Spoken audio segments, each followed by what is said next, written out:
Pat, I'm ready to skip right on into this, buddy. I don't have anything else to cover. I want to get right to the course breakdown for TPC River Highlands. You ready to get into this? You want to do? By the way, I do have something to say. I think you said I don't want to beleaguer. Is that what you said? Yeah, yeah. Okay. You don't like that word? Well, it's not a word. So, or it's not a word. I don't think it means what you think it means. I think what you mean is belabor. Okay, whatever. Like, I don't know. You said it. You said it, and I was like, and so I just was like, I don't think that's. So I looked it up. So it's just another Pat word, which is great. I love Pat words. Our fans love Pat words. See, this is when magic happens in the Tour Junkies podcast, is when I make up words. But you're right. I think it is belabor the point, but I like beleaguer. I think beleaguer sounds really good. So, well, the definition is to harass or beset, or to surround with troops and besiege.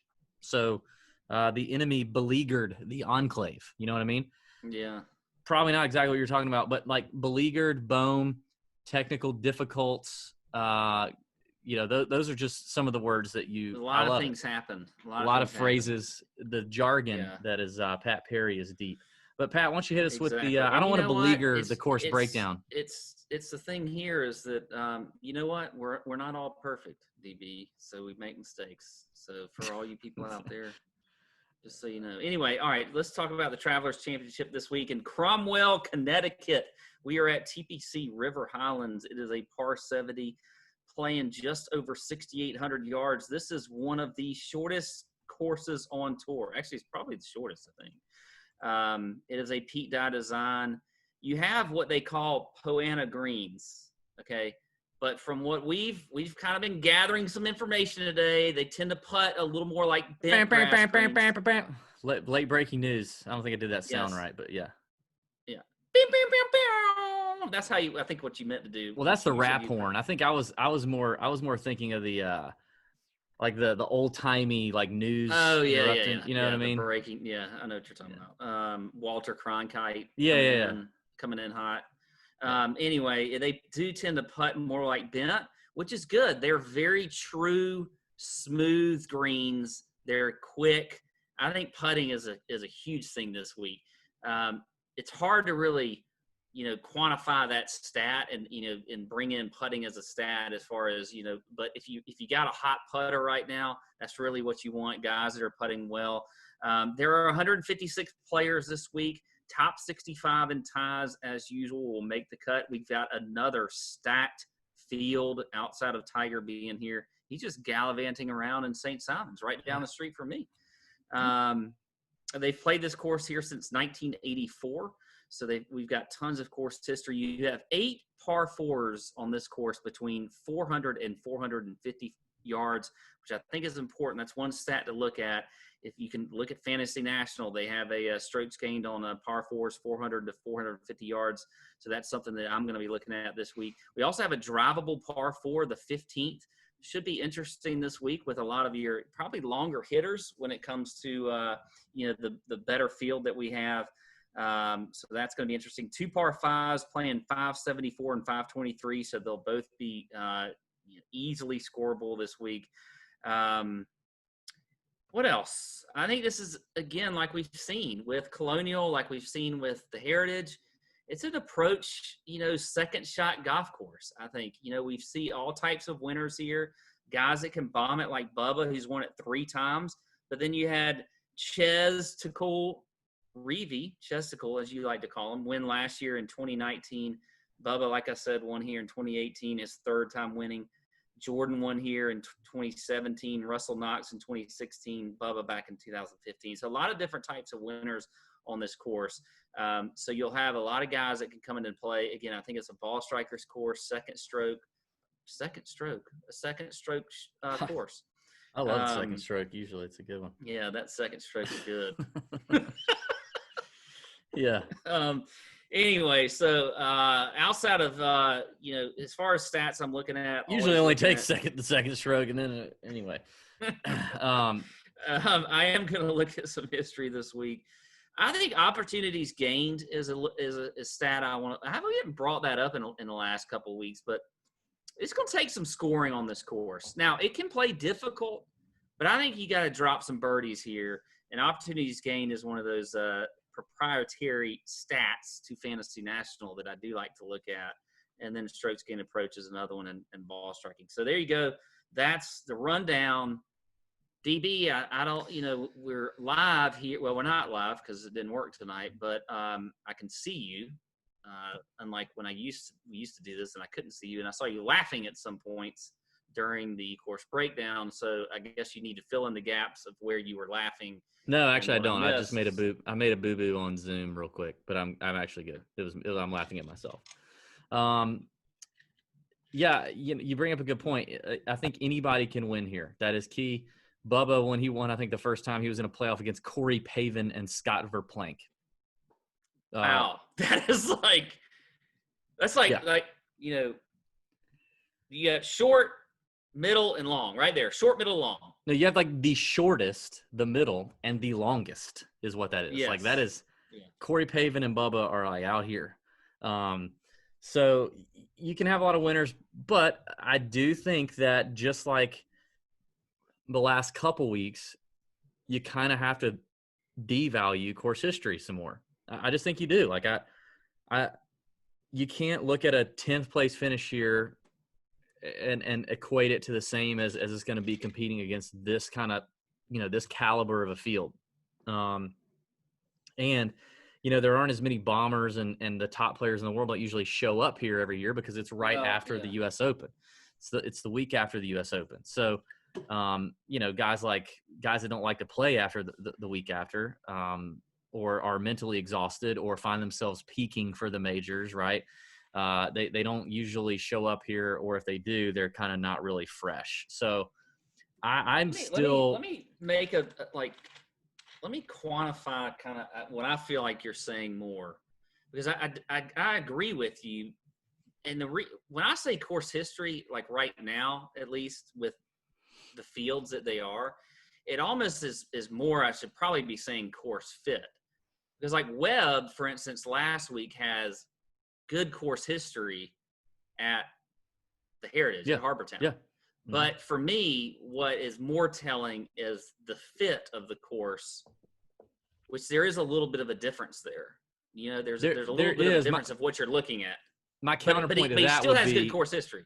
My counterpoint to that would be, I think Harbortown, more so than TPC River Highlands, is a course that does tend to fit a very certain player. Whereas I think TPC River Highlands literally anybody can do well. I mean, I think they're close. I do think they're close. We know that TPC River Highlands is a little more open. We talked about that last week. There's a lot of places that if you want to try and cut corners at Harbortown, that's one thing, but you may run out of grass and be hitting from trees and sand and waste area and pine straw. They're a little wider here at TPC River Highlands, but I get what you're saying, and I'm not devaluing experience here. I do think that's of interest. I am devaluing like, oh, okay, so Russell Knox is an absolute stud here. He's got however many top 10s and 25s. He's an auto play because Russell Knox is not playing against any kind of field remotely close to this at all. So there's a guy in the 8K range that has the most as good a course history as you can get, that I'm not so sure I'm going to play this week. So we'll see. That may be the same guy that I'm looking at. And I think I do want to hit on this real quick. We did talk to caddies today, 2 different caddies, both of which have experience caddying on this course before. Clarified kind of the bent POA thing, because you read that, you see it on Twitter, you see it on websites. Okay, this is a bent POA mix. So what do I do? Do I wait bent? Do I wait POA? Do I find courses that have similar bent POA mixes? And what our 2 caddies said is basically these things roll like bent. They're pretty pure, like Pat said, but they did both kind of mention these they are a little firmer than a lot of bent grasses because of the POA, but they roll like bent. So if you're going to look at putting stats, I think you just go ahead and go all in and look at bent. And I do think that's something worth looking at. So I looked at your long-term strokes gained putting on bent players. as one of my stats. I definitely agree with you in terms of the iron play and approach play. This is about greens and regulation here. This is about hitting fairways, hitting greens. These greens aren't super small. They're not as small as like last week's greens at Harbour Town. So they're fairly they're easier to hit. So it does have a lot to do with the putter. So I want guys who are gaining strokes off the tee, however they're doing it, bombing, hitting it accurate, putting it in, put themselves in good positions, whatever. I want strokes gained approach, greens and regulation studs. I want guys who score on par fours. You mentioned those par four numbers, 8 of them between 400 and 450. You got a couple real short ones. You got reachable par fives. And then you want the guys who putt long-term on bent. Other than that, like, I'm starting to kind of, I don't know about you, this is the first week where I did look back at Colonial and Heritage to start kind of understanding, okay, who's striking the ball well right now? Even though, we don't want to weigh a whole lot into short-term form because we got a bunch of people still kind of getting their legs under them a little bit. But I did look at Colonial, especially guys that played both events, Colonial, Harbour Town, or Hilton Head, like who is really striking it well in both events consistently, because I want that going into this week. That, to me, that does matter. Even though that's very short-term, to me, that does matter that they come in here hot and hitting the ball well with their irons and hitting the ball close, because I think the winning score here, I mean, if you had Bubba and if you had Ches winning at 17 under, I think the winning score here may break the 22 under that Webb posted at Harbour Town last week. I think we could be 20 right. Under or better. I think again, like with the strength of the field and everything that we had last week, there was a reason that broke the record for scoring. Yep. So, and I love like all these bombers and all these top name players that are going to be they're going to have so many wedges in hand, so many wedges all day long, yes. 4 days a week. You are going to see a bunch of scoring. I think the cut line is going to be like 3 or 4 under, maybe. I'd probably say 4 if we get good weather. We've already seen that the course is a little wet, a little soft already. I think there's supposed to be rain on Wednesday, which is going to soften it up even more. That just makes this a total go zone for your bombers to me. You're not going to have a lot of roll out through the fairways. So it's like, let me land it where I need to land it and then have a wedge in on like 10 holes, So there you go. By the way, all the stats courtesy of our friends at fantasynational.com/TJ. If you go to that website, sign up, you get 20% off. It's the best place. If you're looking for a place that has all the stats, that has a lineup builder that can help you with your betting, your head-to-head matchups, your outright bets, your course history, recent form, long-term form, different putting surface stats, bent grass, Bermuda, POA, Pete Dye, guys who do really well. If you're looking for any of that, all of that, fantasynational.com/TJ gets you 20% off any subscription. Right now is the way to go. You can get it weekly, monthly, or annually, and you can try it out. If you try it out for a week and you love it and you up to the year or to the month, the 20% discount still applies for the lifetime of the account. And if you've checked out Fantasy National, like let's say 3 months ago or longer, and you were like, nah, I could take it or leave it, try it again, because Moose has made a ton of changes over there at Fantasy National. It is so much better. The new model and optimizer, the new visual way that he represents data is so much neater and cleaner than it has been. So give it another shot. So fantasynational.com/TJ, or whenever you sign up, it'll ask you, where'd you hear about us? Type in the Tour Junkies, whatever, and you'll get your 20% off. But that is where all this information comes from. That's how we know to look, who putts well on bent grass over the last 100 rounds, and who, Pat talked about, opportunities gained, that proprietary stat that says basically who's hitting it within 15 feet on the green or on the fringe in regulation. And that because 15 feet or less is a good opportunity for birdie anywhere. So that is a stat proprietary to Fantasy National. It's a killer stat engine, and it's all golf, all PGA Tour. It's amazing. So check it out.